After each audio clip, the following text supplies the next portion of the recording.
Our systems break all the time. So, what is the safety feature that kicks in if and when the system fails?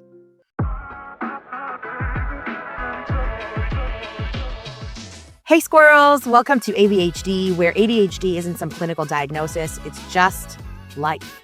I'm AV, your always honest tour guide through this beautiful mess. Over here, we're not about fixing yourself. We're about figuring out how to actually enjoy your life as you are. So grab a snack and let's go. People love to say, just focus. That is not helpful, especially for ADHD brains, okay? Because focus isn't about trying harder or having more discipline. Focus is a design problem. And when you design for it, it becomes way easier to get into the zone. If you have trouble with your focus, which I assume you do because you're in the same club as I am, this episode is for you. Focus. If I just need to focus, that's because you literally think I'm being lazy. And there's this myth of laziness that ADHD people or that whatever, people who struggle with executive dysfunction are lazy. But ADHD brains aren't less motivated. They're just wired differently. They're wired for income, interest, novelty, challenge, urgency, and passion. If I don't care about it or it's not new or I'm not passionate about it and it's not on fire, then I don't care, right? We're wired for novelty, for clarity, and for emotional connection to the task that we're trying to do. So if something doesn't spark a dopamine hit, the brain struggles to lock in. That doesn't mean I'm lazy. It means I am experiencing a challenge. That's not laziness. It's brain chemistry. And you can't simply out-discipline brain chemistry. Why does traditional time management fail us? Most time management systems are designed for neurotypical brains. So they rely on rigid schedules, on back to back tasks, on habit stacking, on perfect memory, on the ability to kind of just start one thing and keep going. ADHD brains deal with time blindness, which is misjudging how long things take. And with task initiation, meaning trouble starting tasks, and we struggle with transitions between activities. We really have difficulty with that. So if your plan doesn't account for those things, it's going to fail. And you'll end up blaming yourself instead of the broken system, which simply isn't fair.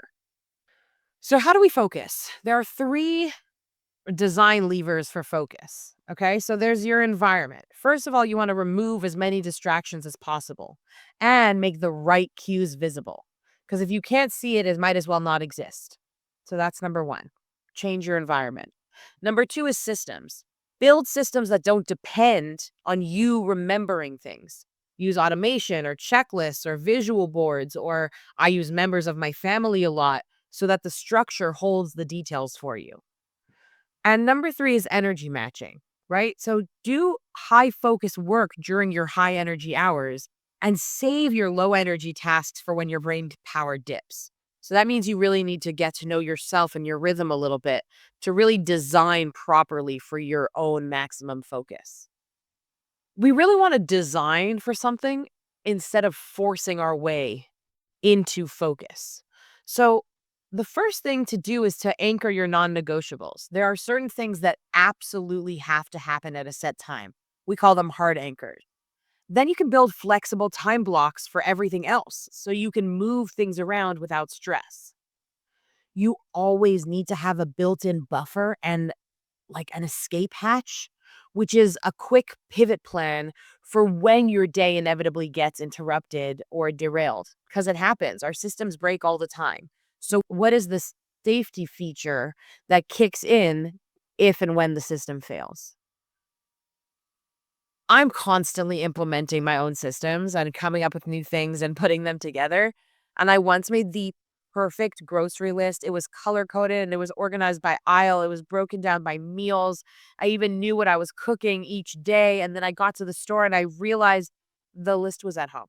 And the amount of times that I have done this, I literally cannot even tell you. So I tried to remember it from memory, and my memory is pretty good sometimes, but sometimes not so much. And I came back with like a million kinds of cheese. I forgot bread. I forgot milk. I forgot eggs. The problem was that the system assumed I'd remembered the list, but my brain was never going to remember the list. So once I switched to a shared grocery app on my phone and made it a habit to open the list before I even walk into the store, then the problem disappeared. That's what designing for focus looks like. If a handwritten list doesn't work for you, don't make a handwritten list. Focus is not about willpower.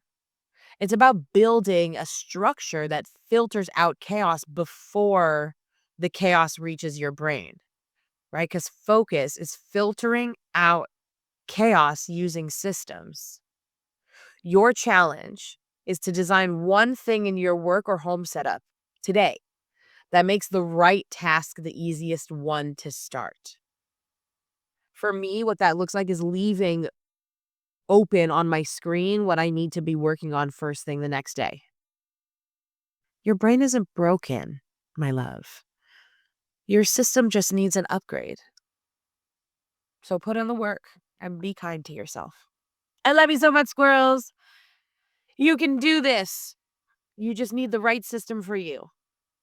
See you next time.